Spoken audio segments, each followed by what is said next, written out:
Harvard University blocked from enrolling international students effective immediately, and current foreign students who are enrolled at Harvard must transfer or lose their legal status. That is the topic of today's video. My name is Craig Meister. I'm a college admissions coach. You can learn more about me and how you can work with me one-on-one throughout the entire college admissions process on my website, which is collegemeister.com. This is the shot heard around the world because it's going to bother people not just in Boston, New York, and DC. It's also going to bother people in Dubai and Beijing and Shanghai. Let me tell you something. This is not going to go over well with the status conscious. It's not going to go over well in polite society.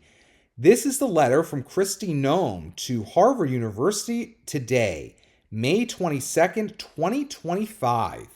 That reads as follows: Harvard Student and Exchange Visitor Program decertification. I am writing to inform you that effective immediately, Harvard University's Student and Exchange Visitor Program certification is revoked. As I explained to you in my April letter, it is a privilege to enroll foreign students, and it is also a privilege to employ aliens on campus. All universities must comply with Department of Homeland Security requirements, including reporting requirements under the Student and Exchange Visitor Program regulations, to maintain this privilege. As a result of your refusal to comply with multiple requests to provide the Department of Homeland Security pertinent information while perpetuating an unsafe campus environment that is hostile to Jewish students, promotes pro-Hamas sympathies, and employs racist diversity, equity, and inclusion policies, you have lost this privilege. The revocation of your Student and Exchange Visitor Program certification means that Harvard is prohibited from having any aliens on F or J non-immigrant status for the 25-26 academic school year. This decertification also means that existing aliens on F or J non-immigrant status must transfer to another university in order to maintain their non-immigrant status.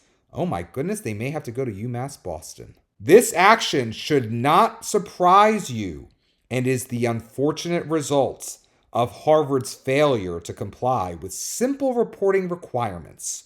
On April 16, 2025, I requested records pertaining to non-immigrant students enrolled at Harvard, including information regarding misconduct and other offenses that would render foreign students inadmissible or removable. On April 30th, 2025, Harvard's counsel provided information that he represented as responsive to my request. It was not. As a courtesy that Harvard was not legally entitled to, the acting DHS general counsel responded on my behalf and afforded Harvard another opportunity to comply. Harvard again provided an insufficient response.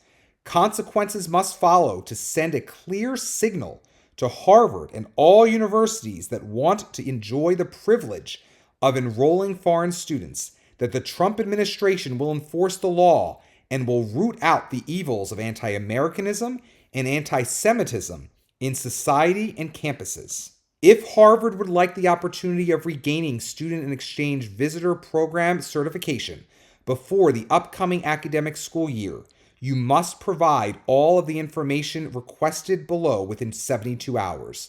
Please be advised that providing materially false, fictitious, or fraudulent information may subject you to criminal prosecution.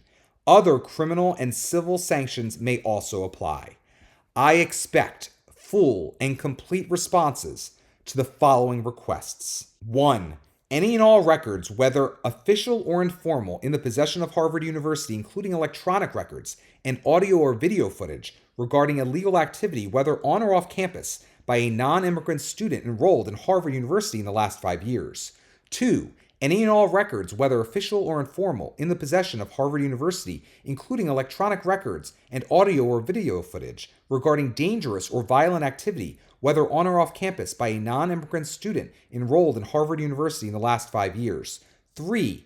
Any and all records, whether official or informal, in the possession of Harvard University, including electronic records and audio or video footage regarding threats to other students or university personnel, whether on or off campus, by a non-immigrant student enrolled in Harvard University in the last 5 years. 4. Any and all records, whether official or informal, in the possession of Harvard University, including electronic records and audio or video footage regarding deprivation of rights of other classmates or university personnel, whether on or off campus, by a non-immigrant student enrolled in Harvard University in the last 5 years. 5. Any and all disciplinary records of all non-immigrant students enrolled in Harvard University in the last 5 years. And 6. Any and all audio footage in the possession of Harvard University of any protest activity involving a non-immigrant student on a Harvard University campus in the last 5 years.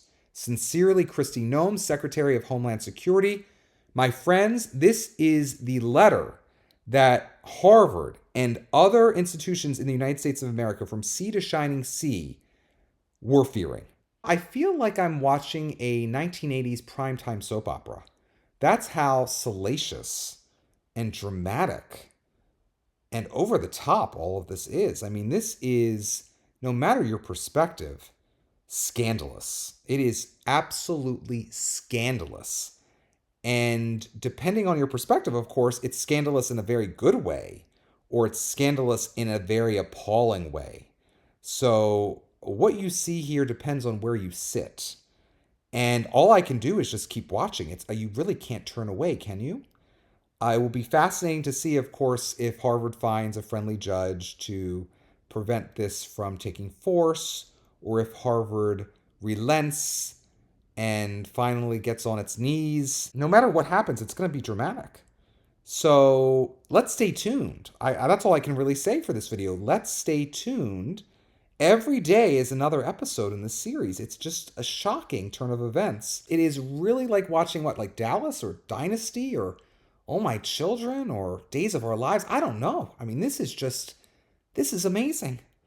Let's keep watching. Before we go, I want to remind you that I've launched a new course, 17 Silly Mistakes That Even Ivy League Applicants Make, on the Common App. This course gives you the information you need to make sure that your application doesn't fall down on the job where so many applications sadly do. The undeniable fact of the matter is that many strong students who should be strong college applicants are making silly mistakes on the Common App. And guess what? This is even happening to students aiming for Ivy League admission. So if you are serious about earning admission to the Common App colleges on your list, make it a priority to enroll in my course, 17 Silly Mistakes That Even Ivy League Applicants Make, on the Common App. You'll be glad you did. And when you've finished your Common App and want to know if it's as strong as possible and whether or not in its current condition your chances of admission are impressive, inconclusive, or inadequate, you need my pre-read. Getting my pre-read now means having me review your entire application, just like an admissions officer or admissions committee will review it later, and receiving by email no later than the time you reserve a comprehensive report highlighting what's working and what's not on your full Common App and one Common App supplement. If you've yet to submit your Common App, my pre-read may motivate you to make adjustments to it before your deadline. If you've already submitted your Common App, my pre-read will prepare you for what I deem to be your likely admissions outcome at the institution in question. To purchase my pre-read now, go to mypreread.com. Again, that's mypreread.com. If you enjoyed this video, please give it a thumbs up and consider subscribing to my channel. As mentioned previously, if you'd like to work with me one-on-one throughout the entire college admissions process, visit my website, which is collegemeister.com. Until next time, stay safe, stay well, and most importantly, stay stress-free throughout the entire college admissions process.